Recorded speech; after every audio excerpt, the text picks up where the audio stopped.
350 affrontements entre bandes rivales en 2020, dont 186 en région parisienne. Plusieurs adolescents tués par balle ce mois-ci en Ile-de-France. Aujourd'hui, la guerre des gangs revient sur le devant de la scène médiatique. Difficile de le nier, la France fait face aussi à un phénomène d'ultra-violence. Mais en fait, cela dure depuis des années. Alors à quoi cette situation est-elle due et que font les pouvoirs publics pour l'endiguer? Pour en parler, notre invité ce matin est le criminologue Xavier Roffer, directeur d'études au pôle sécurité défense criminologie du Conservatoire national des arts et métiers. Xavier Roffer, bonjour. Bonjour. Merci d'être avec nous ce matin sur Radio J. Alors c'est un dossier très lourd que nous évoquons et que ce qu'on remarque aujourd'hui en fait, c'est que si le phénomène des bandes existe depuis longtemps, on l'a dit, c'est surtout en fait cette ultra-violence qui explose. Aujourd'hui, on a l'impression que les personnes impliquées, voire même des mineurs, n'ont plus peur de rien. Qu'est-ce que vous en pensez? Je vais vous répondre, mais permettez-moi d'abord de souligner la difficulté qu'il y a à intervenir sur un sujet grave après un tel numéro d'artistes. On nous dit souvent ça. Digne du théâtre. Voilà. Donc, bravo à vous, les deux dames. Et maintenant, les réponses un peu plus sinistres. Merci beaucoup, Xavier. Voilà. Ce que je voulais vous dire d'abord, c'est que les affrontements entre bandes, on les connaît dans la région parisienne, car il y a un service à la préfecture de police dédié à étudier ces phénomènes-là depuis au moins 2010, service que je connais puisque celui qui l'a créé et qui l'a dirigé en premier est un de mes anciens étudiants. Donc vous voyez que je suis vraiment depuis longtemps au cœur de ces problèmes-là. En dehors de la région parisienne, les chiffres que vous donnez sur la région parisienne sont fiables, car là, c'est compté et étudié semaine par semaine. Pour le reste de la France, c'est totalement hypothétique. Quand vous dites 187 pour la région parisienne et puis au total 350 en France, en réalité, pour le reste de la France, on n'en sait rien puisqu'il n'y a pas de service dédié et que ces calculs-là, pour par exemple ce qui peut se passer à Montpellier ou à Grenoble ou même à Marseille, sont faits un petit peu au doigt mouillé et ne sont pas étudiés aussi sérieusement que sur la préfecture de police. Malgré tout, la préfecture de police, c'est Paris et la petite couronne, c'est-à-dire les trois départements qui encerclent Paris. Et là, l'évolution des choses est terrible. Mais si vous voulez, le meilleur moyen de ne rien comprendre à une situation, c'est de regarder par le petit bout de la lorgnette. Hélas, les homicides d'adolescents qu'on a vus ces jours derniers, mais également, et Radio J est bien placé pour en parler, les agressions sur les mêmes territoires de gens qui sortent des synagogues, de gens qui portent des kippas, etc., les lieux où on vend de la drogue, ce qui s'appelle en argot des petits voyous de banlieue, des fours. Les fours, c'est des points de vente de détail de la drogue où les clients viennent et où les dealers vendent. Tout cela est une série de symptômes d'un même phénomène. Le phénomène surplombant, celui qui gouverne tous les autres, est le fait que sur certains territoires de la République française ne s'impose plus la loi et l'ordre. Un livre a été écrit qui s'appelle Les territoires perdus de la République. En 2002 et déjà. Tout ce dont nous venons de parler à l'instant sont les effets d'une cause centrale. Il y a des endroits où l'autorité de l'État ne s'implique plus, donc on y agresse des gens quand leurs idées ou leur religion ne vous plaît pas, donc on s'entretue entre bandes pour le contrôle des marchés de la drogue, donc on y vend de la drogue, etc. C'est ça le problème, c'est le seul. Et Xavier Roffer, on constate aussi qu'il y a de plus en plus de mineurs, mais il y a aussi la question du type d'armes utilisées. Aujourd'hui, on privilégie des armes blanches telles que des barres de fer, des marteaux, des couteaux. Il y a aussi cette mise en circulation des armes à feu. Comment c'est possible aujourd'hui qu'un adolescent puisse avoir accès à ce genre d'armes ? Eh bien, quand un territoire, quand un lieu, quand un quartier, quand une cité n'est plus policée, naturellement, quand la loi n'est plus là, le désordre règne. Et ce sont dans ces endroits où, vous savez, c'est comme dans le temps, vous vous souvenez, l'équilibre de la terreur. Un pays devait avoir la bombe atomique, autrement il n'existait plus. Imaginez que vous ayez autour de la région parisienne des cités dans lesquelles on a trouvé le moyen, depuis l'ex-Yougoslavie, depuis la Libye, qui est dans un total état d'anarchie, d'importer au moins une Kalachnikov.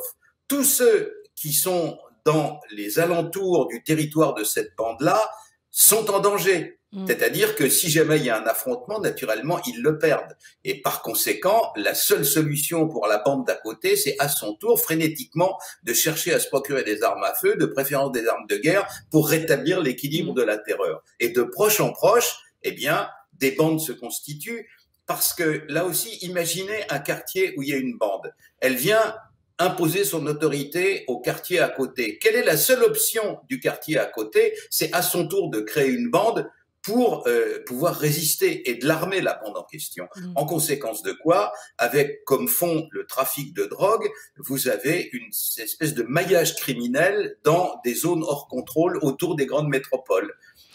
Si vous me permettez de vous rappeler un chiffre qui est important quand même, chaque année, la France consomme 360 tonnes de cannabis, 360 000 kilos. Imaginez toute l'activité illicite, bien entendu, mais toute l'activité commerciale pour faire franchir la drogue en question, la Méditerranée, pour l'importer dans les zones de trafic, pour protéger, parce que bien entendu, les bandits, ils se volent les uns les autres. Si vous voyez 50 kilos de cannabis, vous allez le voler pour pouvoir le vendre à votre profit. C'est normal dans leur milieu. Alors, en conséquence de quoi, vous avez toute cette espèce de société criminelle dans laquelle il y a des affrontements, dans lequel s'infiltrent aussi les fanatiques religieux, les islamistes, et tout ça prolifère dans les zones hors contrôle autour des grandes métropoles. Et aujourd'hui, on a l'impression que les pouvoirs publics sont assez démunis face à cette situation. D'ailleurs, Xavier Refer, avec un collègue, vous aviez écrit une enquête pour le journal François en 1993 sur le phénomène de bande. Depuis, vous le dites, le gouvernement n'a pas pris du tout l'ampleur de la situation?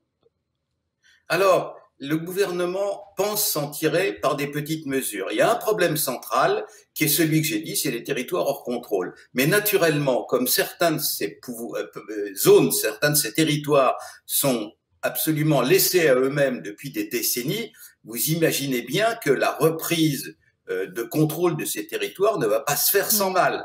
Ça ne sera pas un bain de sang, mais il faudra imposer l'autorité de l'État. Alors, bien entendu, une fois que l'autorité de l'État s'impose dans un quartier, on peut ensuite y faire tout le social qu'on veut, évidemment. Ce que disait Monsieur Borloo, dans certains cas, était tout à fait approprié. Il a présenté des mesures à Monsieur Macron, qui les a d'ailleurs dédaignées et qui a dit oui mais non, je vais faire autrement, suite à quoi il n'a rien fait, comme ses prédécesseurs. Et là, quel est le problème du gouvernement présent? Le problème aussi bien du ministre de l'Intérieur que du ministre de la Justice, c'est qu'ils n'ont pas de temps.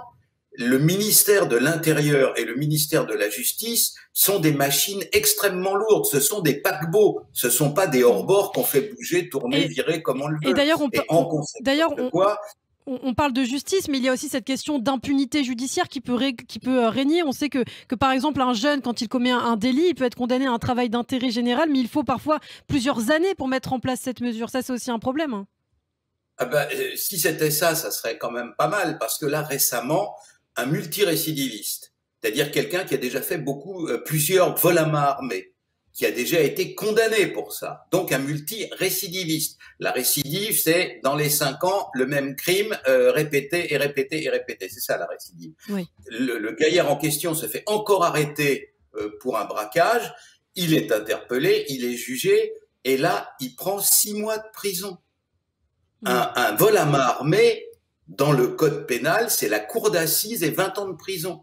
Comment voulez-vous qu'un garçon qui commet un crime grave, à qui son avocat lui dit « Oulala, tu sais, tu risques lourd », et qui se retrouve dehors, si simplement il fait un jour de prison 6 mois après, ces gens-là, effectivement, sont grisés par l'impunité. Mais le problème central, c'est de restaurer l'ordre dans les territoires hors contrôle. Une fois que c'est fait, à partir de ce moment-là, on peut faire de la prévention, on peut faire du social, mais n'importe quel individu normalement sensé, vous n'iriez pas, mettre vos économies dans une banque dans laquelle on tire des coups de feu dans le plafond. Oui. Évidemment. Donc, tant que l'ordre n'est pas rétabli, la vie normale ne peut pas reprendre. Les gens ne viennent pas investir. De nouveaux commerces ne s'installent pas. De nouvelles industries ne s'installent pas. Et naturellement, dans ces quartiers-là, règne un énorme chômage. Mais contrairement à ce que nous disent des gens un peu naïfs et souvent à gauche, ça n'est pas le chômage qui crée le crime, c'est la criminalité qui crée le chômage.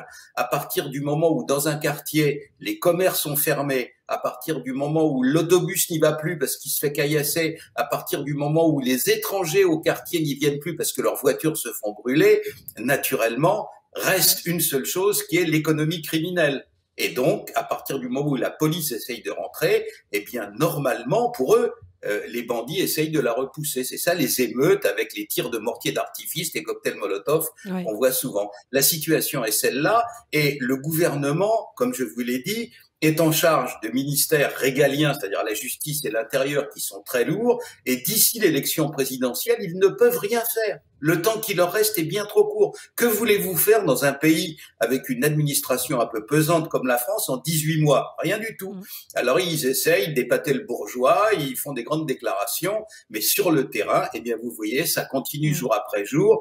Et même maintenant, même, ça s'aggrave. Et ça prendra du temps. Merci beaucoup, en tout cas, Xavier Refer, Voilà. pour toutes ces précisions. Xavier Refer, qu'on aura le plaisir de retrouver, je pense, très bientôt sur Radio J. Je le rappelle, vous êtes criminologue, directeur d'études au pôle sécurité défense criminologie du Conservatoire national des arts et métiers. Merci et à très bientôt sur Radio J.